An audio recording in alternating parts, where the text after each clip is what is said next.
são? Sacerdotes? Profetas? Pastores? Pregadores? Ou psicoterapeutas? Eles são administradores? Facilitadores? Ou assistentes sociais? O que é que esse povo é? Ele fez essa pergunta, porque hoje em dia é uma confusão. O que é, na verdade, o que é ser pastor? Termo pastor não é comumente empregado a pessoas. No Novo Testamento só existe um texto, e mesmo assim há certa discussão, que chama alguém de pastor. Todos os outros textos, só Cristo é chamado de pastor. Perceba o que eu estou dizendo. Não estou dizendo que é errado chamar alguém de pastor. Estou dizendo que no Novo Testamento esse termo é empregado a Cristo, de forma imediata. O termo, na verdade existe o termo presbítero e bispo, que são a mesma coisa. Na minha opinião, presbítero, bispo e pastores são os mesmos personagens. Mas também não vou entrar nisso. Olha a expressão que Paulo usou. Se alguém deseja ser bispo, almeja uma nobre função. Bispo quer dizer supervisor, líder da igreja. Função, não cargo. Função. É um membro do corpo de Cristo exercendo uma função em prol da edificação do corpo de Cristo para a glória de Deus. O episcopado é, portanto, o exercício do cuidado pastoral daqueles que receberam dons espirituais específicos que visam a edificação do corpo de Cristo. Então, eu estou afirmando aqui que ser bispo ou o episcopado é o exercício de pastorado. E então, ao mesmo tempo, digo, é Cristo quem edifica a sua igreja. E o faz também, ainda que não exclusivamente, por meio de pastores auxiliares humanos. O que é um pastor? Um pastor é um homem que auxilia Cristo, que é instrumento de Cristo naquilo que Cristo é. O que Cristo é? Cristo é um pastor. Cristo é o dono das ovelhas, Cristo é o que zela, que cuida por elas, e inclusive ele é tão bom que coloca homens, escolhe homens. Nós vimos isso segunda-feira, a vocação. Deus escolhe homens, embora muita gente hoje está se escolhendo, ou estão escolhendo muita gente que Deus não chamou, mas Deus escolhe homens para, de forma palpável, estar presente com a sua igreja, para cuidar da sua igreja. Cuidar. E ele cuida sob a ordem do verdadeiro dono. E a ordem do verdadeiro dono não é quando a gente sente um frio na espinha. A ordem já está escrita. Ele deixou uma cartinha, um contrato, para quem quiser ser pastor auxiliar dele. Está aqui o contrato, tudo que você precisa fazer. O pastorado não é um alto degrau hierárquico. Não há hierarquia na igreja. Desculpa, eu não consigo entender porque fazem uma escadinha na igreja. Crente comum, aí, não sei, vou colocar aqui um modelo. Auxiliar, depois se torna diácono, talvez se torne presbítero, e por último se torna pastor ou não. Ele pode chegar no topo, mas é tipo um militarismo.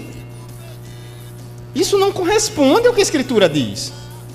Foram chamados homens para exercer funções e não para subir escadas. Não é fonte de riqueza.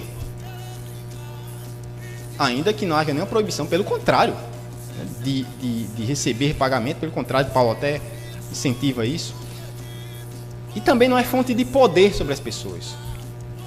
Muita gente vai, não é só pelo dinheiro, não. Tem gente que vai porque ele tem satisfação de ter domínio sobre os outros. É impressionante. Tem gente que nem é movido por dinheiro, é movido por poder. Não é um cargo. No sentido eclesiástico, enquanto instituição é. Mas enquanto o corpo de Cristo, estamos falando do corpo místico de Cristo, não é cargo, é função. Ele é, na verdade, uma obra, uma função, um serviço. Cada um serve de um jeito. Esses homens foram chamados também com especificidade do chamado deles. Que Paulo diz que a função é de preparar os santos para a obra do ministério. Todo cristão é um sacerdote. não tem clero. Clero, os de cima, e os leigos, os de baixo. Não existe essa divisão. Isso deveria estar apenas na Igreja Católica. E lá eles aderem. Nós evangélicos não deveríamos ter isso na nossa cabeça. Infelizmente também muitas têm. Contudo, Deus escolheu alguns para liderar a igreja. Deus escolheu alguns para liderar. Ensinar e capacitar cada crente para que desempenhe os seus próprios dons, ou seja, seu próprio sacerdócio, ou seus próprios ministérios. Paulo usou isso dizendo que estes homens foram chamados para preparar cada santo para o seu próprio ministério. Veja o termo que é utilizado. Portanto, cada crente tem um ministério.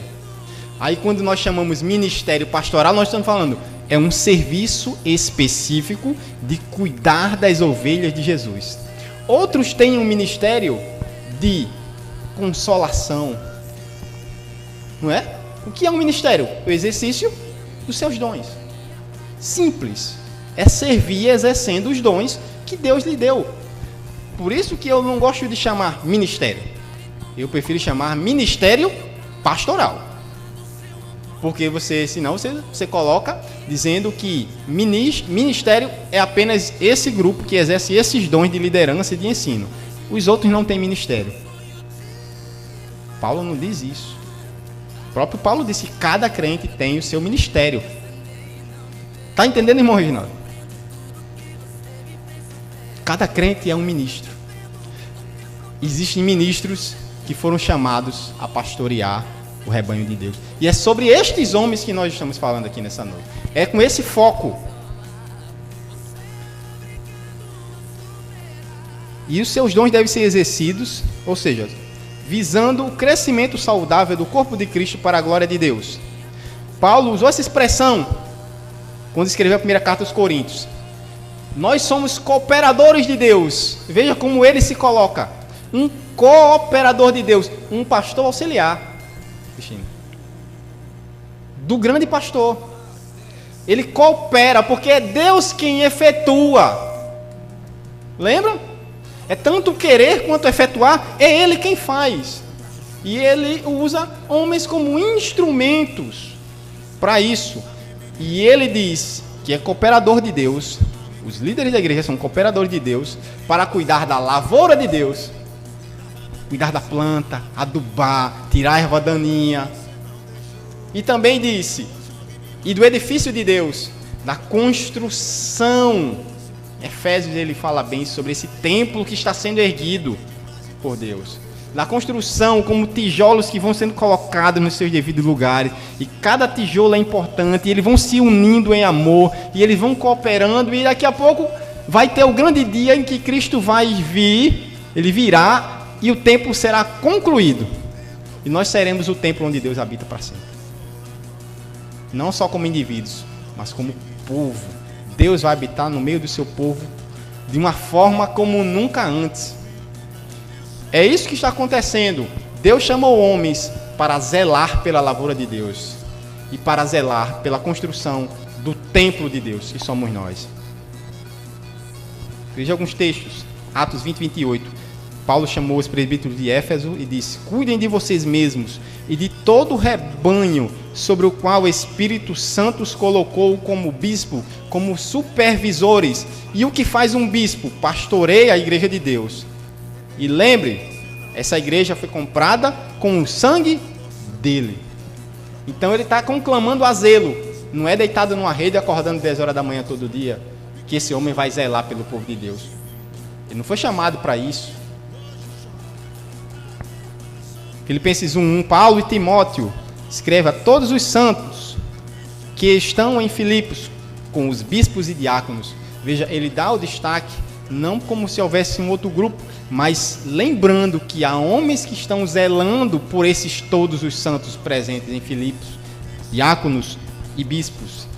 Ainda em Tito 1:7, por ser encarregado da obra de Deus, é necessário que o bispo seja repreensível. Veja, novamente, ele escreve a Tito e fala o termo bispo. Isso aqui eu quero apenas passar. Qual, então, em primeiro lugar, o caráter do ministro? Ele diz o que não pode ser, o que um ministro não pode ser, E o que o ministro deve ser? O ministro não deve ser, ou o pastor não deve ser arrogante, dado ao vinho, violento, irascível, novo convertido, avarento nem ganancioso. Mas ele também diz o que o pastor precisa ser. É bem pouquinha coisa. É só isso. Eu não vou ler, não. Eu vou ler só os 3 primeiros. Ele deve ser inimigo de confusão. Gente que gosta de confusão não pode ser pastor. Não tem como. Irrepreensível. Meu Jesus. Vou colocar outro aqui. Governar bem sua própria casa. Ele deve ser referência para a sua família, para a comunidade cristã, e também deve ter bom testemunho diante dos não cristãos. Só isso. Estamos falando aqui de caráter e de procedimento, de vida. Ele deve ter uma vida que resplandece a glória de Deus. Por isso, Robert Murray afirmou: Deus abençoa muito mais a semelhança com Jesus do que os grandes talentos. Um pastor que vive em santidade é uma arma poderosa nas mãos de Deus. O que o mais pastor deve ser? Igual a Jesus, formado à semelhança do Filho de Deus. É mais importante do que a capacidade dele de pregar. Mais importante. Ainda que a capacidade de pregar é fundamental. Fundamental, nós vamos ver. Mas isso é mais importante. Isso é mais fundamental. Então chegamos aqui para o último lado. O que é que um pastor deve fazer? O que você imagina se a gente fizesse uma pesquisa, saísse nas ruas de Natal, talvez só nas igrejas, bastava nas igrejas, fazendo essa pergunta: quais as atribuições de um pastor? O que um pastor deve fazer? Quando terminasse a pesquisa, quantas respostas diferentes você acha que ia ter? Está aqui o exemplo. Um está dizendo: lembre-se de quanto dinheiro eu dei toda semana. Interesses. Os interesses moldam o que ele espera do pastor. Outro: diga-me outra vez o quanto Deus vai me abençoar. Só mais um. Mande para a gente apenas boas notícias. Não fale de inferno. Não fale de cruz. É muito sangrento. Esse negócio é pior do que sexta-feira 13. Não. Fale só de coisas boas. O que a gente iria ter de resposta para o que um pastor deve fazer? Além de um caráter e conduta irrepreensível, é exigido apenas uma coisa do pastor. Ou seja, é exigido caráter.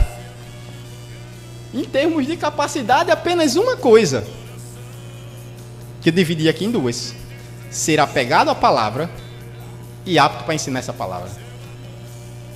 Ele tem que ser um homem da palavra, que mostra isso com seu caráter e também sabe ensinar o evangelho para as pessoas. Isso é fundamental. Veja, é a única exigência além de caráter. Tem a ver com o apego. O pastor tem que ser um homem que estuda a palavra, que ama a palavra, que absorve a palavra de Deus. E que ele está tão cheio, tão inflamado pela palavra, que ele não é capaz de fazer outra coisa a não ser falar, ensinar, guiar. Às vezes através de um aconselhamento, através de uma pregação, através de uma aula, através de uma conversa numa rodinha de pessoas, numa mesa de pizza. Só sai a palavra de Deus. Jorra a palavra de Deus desse homem. É isso que é exigido. E aí eu coloquei apenas exemplos, pontos, que eu quero apenas passar, que chegamos para o final. Os pastores são chamados a guiar o rebanho de Deus. Primeira coisa, guiar pelo exemplo. Gildazo Reis, foi interessante isso que eu li. Liderança espiritual, é a capacidade dada por Deus para que possamos, através dos nossos dons e do desenvolvimento dos mesmos, ajudar os outros a cumprir o seu papel dentro do reino de Deus, de tal maneira que sejam capazes de atingir o propósito para o qual foram criados, cumprindo assim a vontade de Deus em Cristo, conforme prescrito nas Sagradas Escrituras. O que o pastor deve ser, em primeiro lugar, e ele o é por causa do seu caráter semelhante ao de Cristo, embora seja falho. Ele é um homem, mas ele tem um exemplo de vida tal, ele se parece com Jesus a tal ponto que é alguém que pode e deve ser seguido. Por isso eu fiz questão de fazer referência aos 2 pastores que estão como palestrantes, porque são homens que não de hoje eu admiro. Não de hoje eu vejo Deus na vida deles, e não de hoje eu tento ainda de forma trôpega, né, seguir os passos. São homens em que a gente pode se espelhar. Paulo diz, 1 Tessalonicenses, vocês sabem como procedemos, o exemplo de Paulo diante deles, e porque eles viram o procedimento de Paulo, eles se tornaram imitadores tanto de Paulo como do Senhor. E aí, juntamente com o exemplo de Paulo e a palavra pregada por Paulo, eles também foram moldados a exemplo. Paulo se torna com Cristo o exemplo deles, e eles, por sua vez, se tornam o exemplo de todos os santos. Percebe o efeito? Vamos nos modelando, e o pastor é alguém que deve ser exemplo, que não pode só dizer, olha só para Jesus. Não sou pastor, deixa isso para o pastor Misael. Não damos motivo de escândalo a ninguém, em circunstância alguma, porque nosso ministério não cai discreto. Porque imagine o quanto o evangelho é atingido toda vez que um pastor cai em escândalo, seja ele de que tipo for. Uma coisa sou eu causar escândalo, outra coisa é um pastor daquela comunidade causar escândalo. O efeito é devastador. E Paulo sabia bem disso, tanto para a igreja quanto para os que estão de fora. Em segundo lugar, os pastores são chamados a defender o rebanho. A melhor tática de Satanás, segundo Michael Horton, não são as suas heresias óbvias, mas a transformação gradual, subliminar, rasteiro, nas sombras do Deus bíblico em um ídolo de religião domesticada. É exatamente esse Deus que está sendo servido hoje em dia. Não servido não, que está servindo hoje em dia, está sendo servo hoje em dia. E os pastores defendem o rebanho por 2 coisas. Primeiro, por seu amor a Cristo, por o interesse de manter o evangelho puro. Mas esse não é a única motivação dos pastores defender o rebanho, a combater as heresias. É também o amor às pessoas. Um pastor, vou deixar isso aqui, eu vou citar mais na frente. Defesa do evangelho e a defesa do rebanho é que você é conclamado. Sei que depois de minha partida, Paulo diz, lobos ferozes iriam entrar, que iam torcer a verdade de Deus. Ele disse isso em Atos. E ainda em 2 Coríntios 11, o zelo que tenho por vocês é um zelo que vem de Deus. Olha só como Paulo enxergava o seu ministério. Eu os prometi a um único marido. Ele faz essa analogia. Cristo, querendo apresentá-lo a ele como uma virgem pura. O que receio e quero evitar é que, assim como a serpente enganou Eva com astúcia, a mente de vocês seja corrompida e se desvie da sua sinceridade e pura devoção a Cristo. Paulo entendia que os pastores têm a árdua, é uma batalha, segundo os Judas, é uma guerra. E defender o evangelho e defender a igreja contra esses homens que distorcem a palavra de Deus. Em terceiro lugar, os pastores são chamados a alimentar o rebanho, ensinar o rebanho. O que distingue o seu trabalho pastoral é que este é sempre um ministério da palavra, diz John Stott. Os pastores devem se apegar à palavra de Deus e ter o dom de ensinar, a fim de auxiliar a igreja. E veja só como Paulo diz, eu vou citar só os 2 primeiros, tá bom? Procure apresentar-se a Deus aprovado. Pastor, alguém que deve manejar corretamente a palavra de Deus, conhece e sabe utilizar. Teologia sistemática, as doutrinas, vem disso. Você saber ligar toda a Escritura, tudo aquilo que ela diz sobre determinados temas. Então, é um homem que está encharcado da palavra de Deus, está cheio dela e sabe utilizá-la.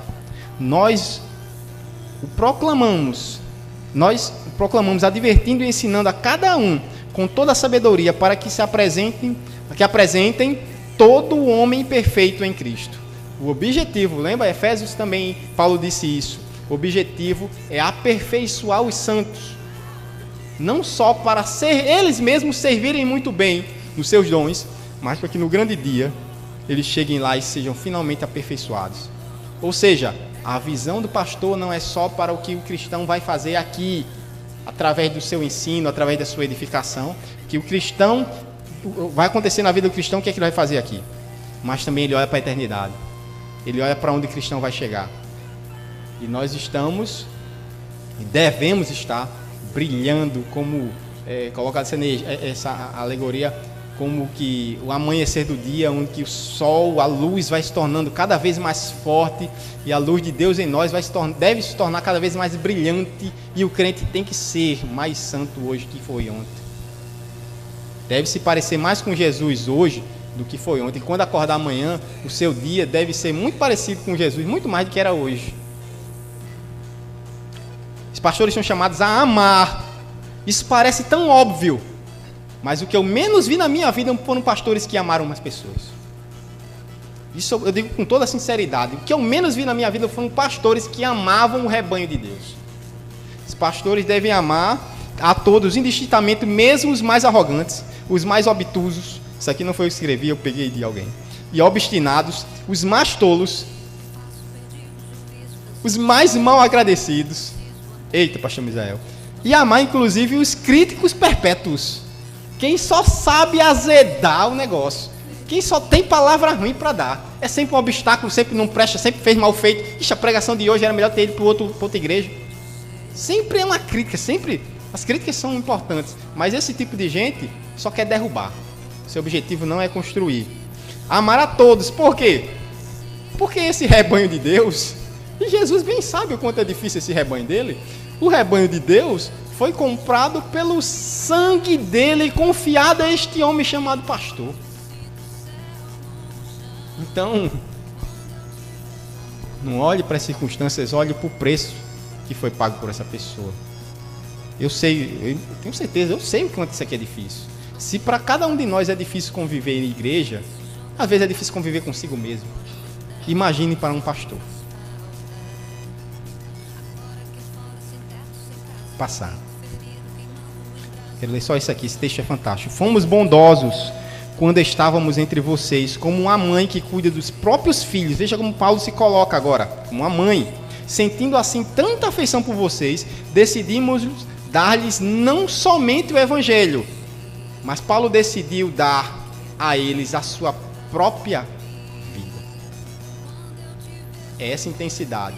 Eu diria que um pastor é alguém que ama na intensidade, ainda que falhamente, na intensidade de Deus. Ele sente no seu coração, pelo menos um lance, uma monta do amor que Deus sente. Se alguém não ama desse jeito, não deveria ser pastor. Os pastores são chamados a orar. Está ouvindo, seu Fernando? Você que quer ser pastor, tem que orar. Orar não é dizer, pai, obrigado por essa comida, abençoa, manda mais. Gente, vida de oração. Se todo crente tem que orar, um pastor muito mais. Por quê? Calvino explicou isso. Não lograremos progresso a menos que o Senhor faça próspera a nossa obra, os nossos empenhos e a nossa perseverança, de modo que confiarmos a sua graça e nós mesmos e a tudo o que fazemos. E isso se dá especialmente em oração.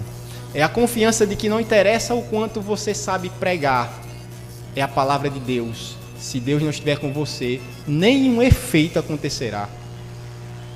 Sabendo que é o Espírito quem atua, dobre-se diante dele em reverência. Sabendo que é ele quem converte, quem muda, quem santifica. Às vezes suas palavras não vão fazer efeito nenhum para a ovelha problemática, mas tem um que conserta. O caminho é rogar àquele que tudo pode. Oração. Por isso que um pastor nunca vai ser bem sucedido, a menos que ele viva uma vida de comunhão com Deus. Oração fala de comunhão, mas também fala de dependência. Senhor, eu estou aqui porque eu não posso. Dependência, confiança. Senhor, eu estou aqui porque eu sei que vale a pena estar aqui nos seus pés. Os pastores são chamados a formar outros líderes. Outra coisa que eu vi pouquíssimos, foram raríssimos, talvez 2 ou 3 pastores na minha vida toda que eu vi, que fazem isso, que identificam e formam outros pastores. O seminário ensina disciplinas, mas não podem formar pastores. Aliás, nem todo mundo que vem para o seminário se tornará pastor. É uma questão de vocação.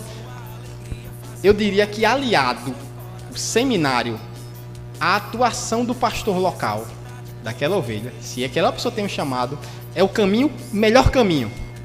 A atuação dos dois. Ele precisa estar no seminário aprendendo e estar colado nesse homem que vai mostrar a ele o caminho. Olhando para ele, um exemplo. Alguém que já trilhou o caminho, que está trilhando, já tem muitos passos.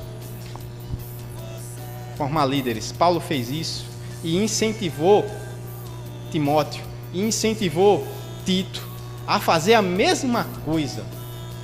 Presbíteros, os líderes da igreja local.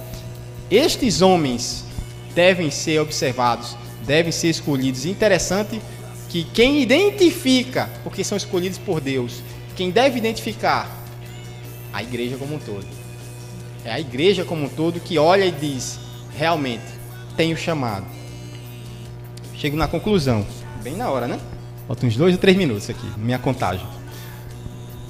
Não é no mundo dos negócios e da administração que podemos encontrar um modelo pastoral, ainda que haja ali ferramentas boas para serem utilizadas, não podem servir de parâmetro, de modelo. Uma filosofia bíblica de ministério é um instrumento que Deus usa para liderar o pastor nos seus propósitos para com a sua igreja. É na Bíblia que ele encontra o propósito e os caminhos e as motivações. É a partir da filosofia bíblica. E eu coloco bíblica aqui e não paulina. Por quê? Porque é uma coisa que foi impressionante quando eu comecei a ler de Atos até Filemon, para tentar identificar e extrair o que Paulo ia dizendo sobre ministério pastoral. Foi que eu lembro, porque também olhei mais detidamente as epístolas gerais, quando aqui ministrei a essa disciplina, eu lembro que era exatamente o que Pedro dizia. Embora de forma mais restrita, né? Paulo fala com muito mais espaço, mas se você pegar o que Pedro disse, o que tem lá em Hebreus, que fala sobre liderança, o que você vê em Tiago, é a mesma coisa de Paulo, não se conflita em momento algum. Por isso que eu prefiro aqui, nesse momento, dizer bíblica, porque o que Paulo disse é o que todo o Novo Testamento diz.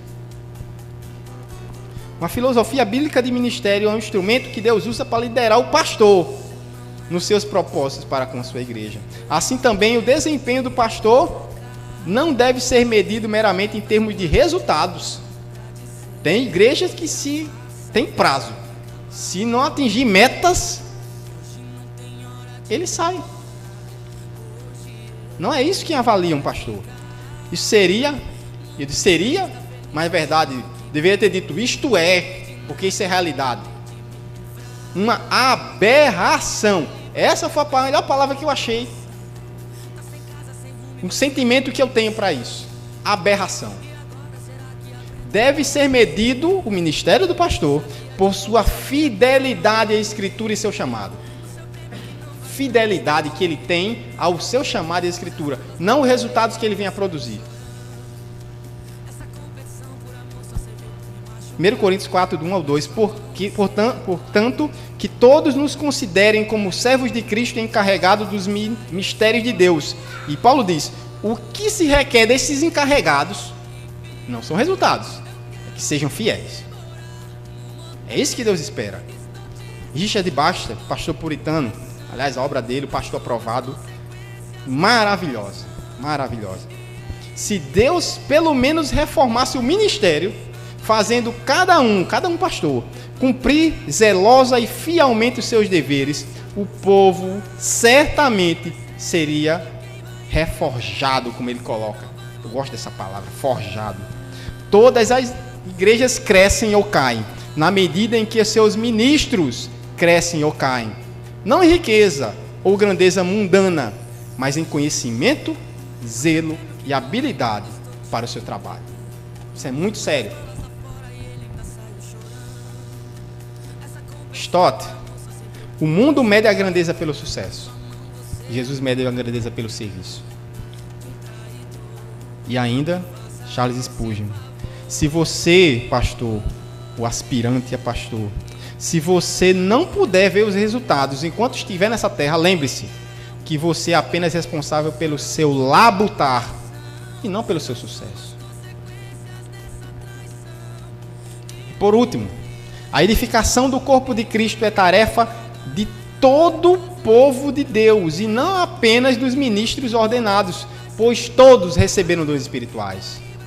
Portanto, que Deus nos dê não apenas pastores segundo o seu coração, mas nos faça a todos nós um povo segundo o seu coração. E aí nós teremos uma igreja e ministérios reformados, verdadeiramente revitalizados, cheios de vida do Espírito. Amém.